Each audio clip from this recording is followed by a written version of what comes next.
Finally, some good news from the public schools. More and more families, especially conservative families, are fleeing the public schools.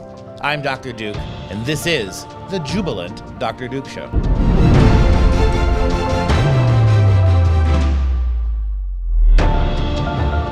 Hello, everyone, and welcome to the Dr. Duke Show. We are the only program that keeps you educated on the crazy impact in K-12 classrooms and those nasty college campuses around the world. Okay, if you're watching us on social media, I need you to please hit the share button, share, to keep more and more people informed. Today, Katie is kicking things off with a look at the health of our semi-republic. When you think we have finally found a moment to breathe a sigh of relief, all the breathable air is sucked right on out by someone putting out a whole lot of hot air. I will never be out of the game of politics.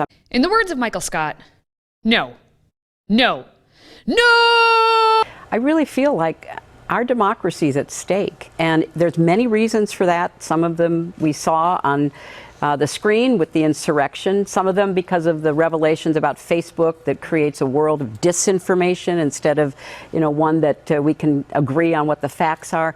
I really am worried about what's happening at home and around the world. So I'm never going to get out of, being involved, worried, and hopefully trying to help in some way. Go away. And take a bunch of your homies too. That will help immensely. But before we continue, breaking news. Yes, we have breaking news because we have figured out what Nancy Pelosi was saying on the phone at the recent congressional baseball game. As you can see, it appears that Nancy was in fact saying, "Let's go, Brandon." When you play it back, it is quite clear to anyone who wants it to be that. It is possible that she said it. We don't know. Drivers, start your engines! Let's go, Brandon! And many of you did want Brandon to go when answering last week's question of the day, so thank you for participating. But that brings us to today's question. Why won't Hillary Clinton leave politics? And why won't she take Nancy with her? Please comment below. And make sure to share this video so they can answer this pressing question in the name of democracy, which is not what we have because we have a constitutional republic. But alas, let's get to the State of Terror, the name of Clinton's book that she co-authored with Canadian novelist Louise Penny. State of Terror also happens to be the name for the panic porn that is pushed on all of us by those wishing to keep us in a state of fear against one another.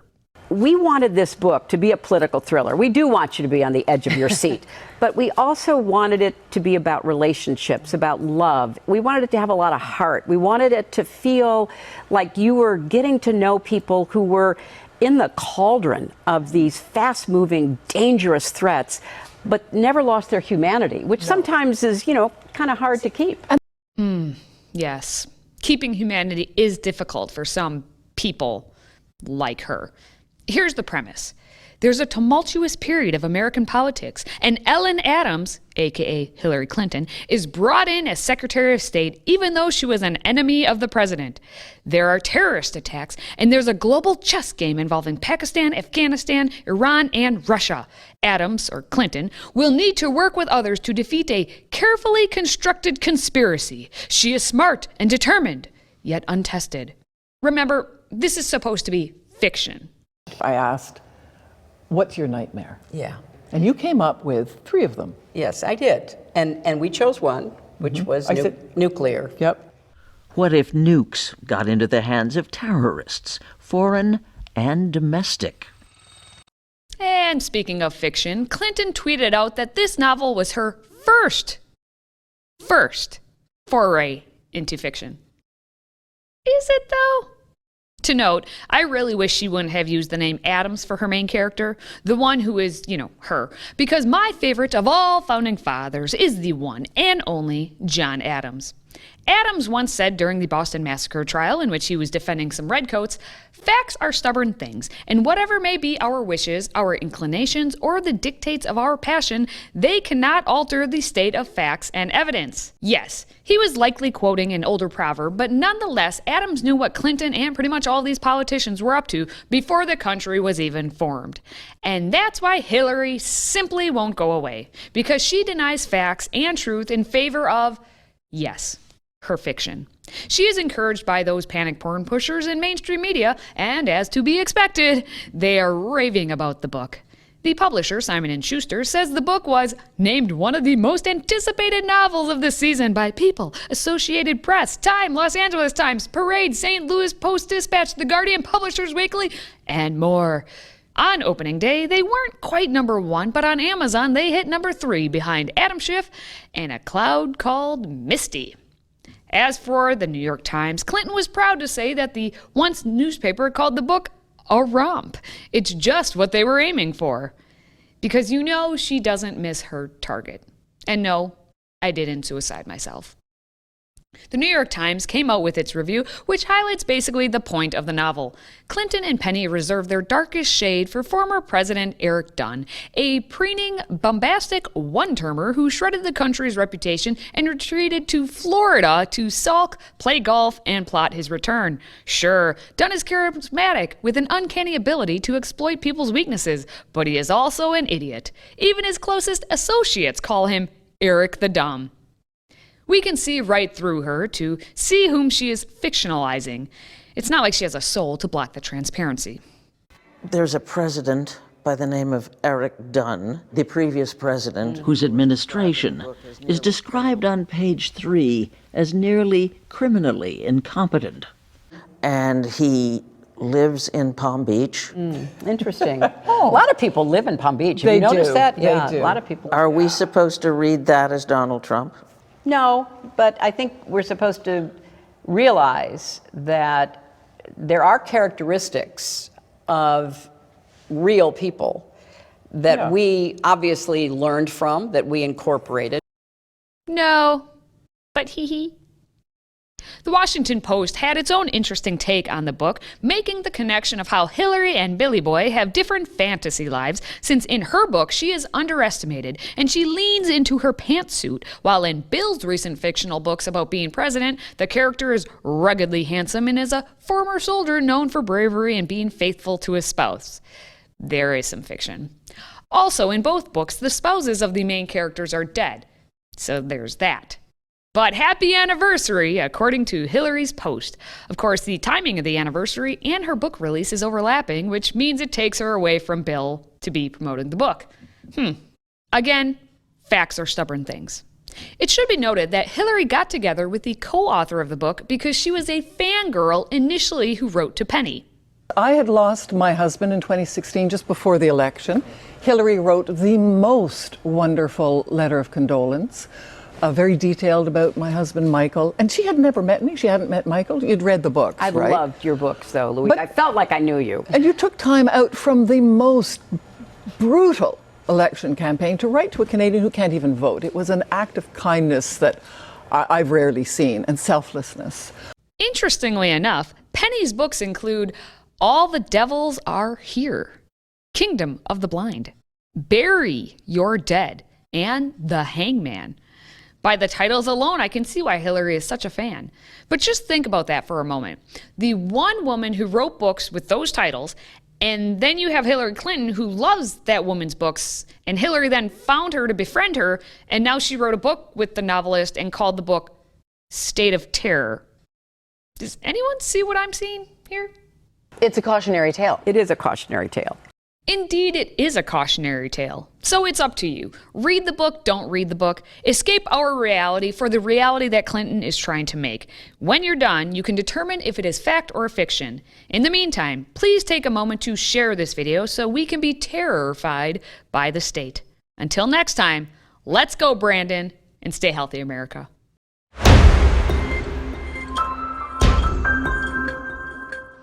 Joined now by Alex Newman, our international correspondent. Alex, good to see you again. It's great to be with you. Thank you so much, Duke. So finally, we don't have a gloom and doom report. And actually, it's kind of good news. The progressive left is having a conniption as more conservatives and more people in general say enough with public schools. They are abandoning reform. They're just choosing other options. Let's talk about this good news. Yeah, this is phenomenal news. And, years ago, as we were strategizing about this, we always knew the day would come when enough children were leaving the system that the fake media and the education establishment would have a freak out, and they'd frantically look around and say, who's done this? We need to demonize them. We need to call them bad names. And that day has now arrived, which is, perfectly part of our plan. That's how we're planning to reach the 50% of people who are still stuck in this, fake media bubble. So very good. But, it started a couple weeks ago. New Republic put out an article saying, oh my goodness, the conservatives are moving away from the bipartisan consensus that we just need to reform the schools, and now they're trying to destabilize and undermine public education completely. Boo-hoo, cry me a river. Then Randy Weingarten, the head of the American Federation of Teachers, tweeted out some crying, whining about, oh my goodness, conservatives are abandoning public school reform and they're moving toward exiting and abandoning the public schools. And just in the last few days, amazing things have been happening. Candace Owens went on Fox News and said we need to get the children out of the public schools. So things are happening very quickly. The left is starting to freak out, but this is good. I mean, the discussion is no longer how do we fix the public schools. The discussion now is, are they fixable? Should we bother, or should we just leave? And so we're making great progress. We've got the momentum on our side, the wind in our sails, and the New York Times is getting ready to drop a big hit piece on us very soon. So exciting times, Duke. Yeah, when the New York Times figures you're worth coming after, it means you really sticking it to them. I want to give a shout out here to Public School Exit. You and I are a member of that board, Alex. I want to give out a shout out to Ray Moore's Exodus Mandate. I want to give all the people who are involved with Freedom Project a big shout out, because we've all been pushing this direction for a long time, and it's beginning to take hold. We've got a number of other agencies in Public School Exit that are part of that are also doing incredible work. I'm thinking of Dran's work as well, Dran Reese's work. And so this has been a really lot of people pulling together. You think of the women at USPIE. So this is beginning to take root, and I think that's a powerful thing. Congratulations to all of us who have been doing this, and all of you who have been doing this as well, moms and dads. So Alex, but let's go a little bit further here. So what change do you think all of a sudden? I mean, obviously there are some really highlights of this critical race theory, all the sexuality, but what in the minds of many conservatives, what finally went from reforming public schools to actually pulling out from them? Well, I think the events of the last few weeks have really shifted the discussion. Moms and dads, they're going, they're freaking out about their kids being brainwashed, that they might have been born in the wrong body, that they need hormones, that, they're racist or they're oppressors because how much melanin content they have in their skin. So they thought, hey, let's go to the school board and let's make our voices heard, and that's going to fix the problem. And then not only did that not fix the problem, the FBI is now being sicked on them. And so now people are like, all right, you know what? This is absolutely ridiculous. We're out. So I think, honestly, the government education establishment has brought this on themselves. They've done this to themselves. Certainly our efforts contributed to this, but it's just amazing how they thought that people would continue to put up with this abuse indefinitely. Some will, some, free babysitter, I don't really care what you teach my kids. So, there will be kids who will stay trapped in there indefinitely, and they know that. They know they've got a captive audience, but they've just gone too far. The insanity is too extreme. The outrageous indoctrination has gotten too much. And people are just having enough of it. So praise God, this is wonderful, wonderful news. And I want to echo what you said. I mean, there's so many people who deserve some of the credit here. And honestly, I think we're just in the beginning of this, Duke. I think we're heading into a fundamentally different discussion about education and public education than we've had in my lifetime, certainly. Yeah, mine too. And I'm older than you. So I've suffered longer. But I would also say, as is usually the case, and what's going to happen here with everything that progressives do, every idiotic scheme of the progressives when it comes to education ends up turning around and biting minority and inner city kids in the butt. They are the ones who are going to be less able, particularly inner city kids, to find alternatives to the public schools. They don't and oftentimes have the funds to be able to pursue private schools. So once again, not only did these educrats, these progressives, ruin public school, they actually made it worse for the minority constituents for which they say they're doing it all in the first place. After the break, let's talk a little bit more about the consequences of what's happening with people fleeing the public schools.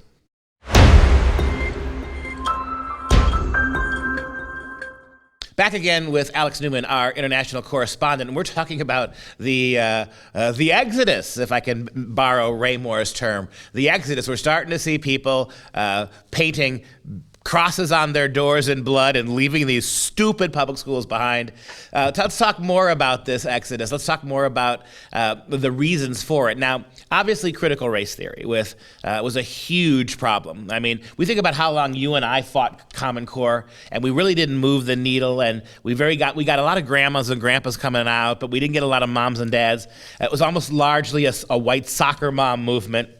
This is different. We have a hugely diverse members of the American public, African Americans, Hispanic Americans, Asian Americans, moms and dads, all of different stripes and different backgrounds are really pushing hard against this racist garbage in the classroom. And I think perhaps even slightly bigger than the racial bullying in the classrooms, this out of control LGBTQ garbage, this nonsense, this forcing children as young as 5 years old to believe in mixed genders, and most alarmingly, what we just saw out of Loudoun, Virginia, where one of the most disgustingly progressive school districts, who's been the center of this media attention for critical race theory and sexualization. Now we have Loudoun, who has covered up one and possibly two rapes of a so-called transgender boy who went into girls' bathrooms and, in one case, raped and perhaps sodomized a young girl, which covered up by the administration of these disgusting Loudoun schools. Yeah, and then to add insult to injury, when the dad went to the school board to speak out about his little daughter being raped by a transgender in the girls' bathroom, they had him arrested for disorderly conduct. Can you imagine the gall, the nerve, the chutzpah of these little tyrants? And I think, this is going to come back to haunt them.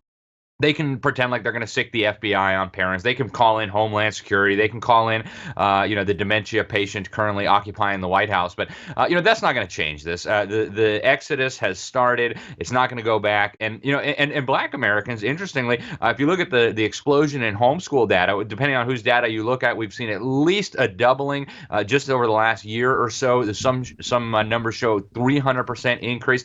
But the largest increase actually came from the Black community.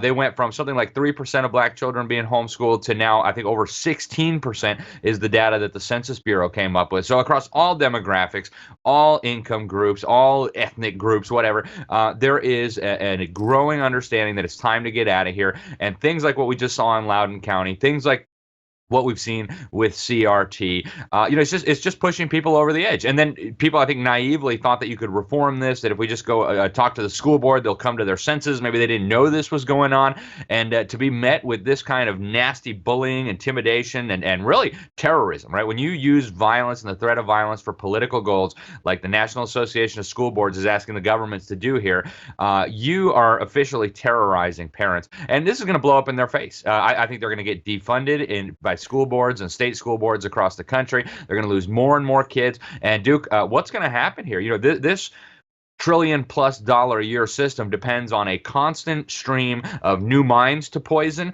and taxpayer dollars. And as they get less and less mines, they're going to get less and less taxpayer dollars. Prepare for something earth-shattering when it comes to education. These institutions are not going to have the money to keep up with these palatial buildings and all these bonds that they've floated. They're going to be in big financial trouble here, and that's good news. Well, don't underestimate the power of progressives and Sleepy Joe to do a public school mandate, right? To argue that public school is so essential to our freedoms and our democracy that only public schools can be the schools our kids go to. Don't rule that out. They're not gonna. They will try to force kids into public schools before they actually change what they're doing. And this also highlights one other thing, Alex. The center of left-wing ideology, the center of racism and white privilege and white supremacist in this country is exactly with the Progressive Party. The educrats, the radical lefties, they are the ones who have racialized our classrooms. They are the ones who've used race to stigmatize certain kids. They are the ones who are practicing segregation in our schools. They're the ones. What's left of racism in this country comes from the radical left, the very people who control education, and it's only fit that minorities, as you just pointed out, run away from the plantation. That's really good news as well. Amen. Yes, it is, Duke. It's an exciting time to be alive, and I think we're going to see a lot more good news on the education front in the years to come.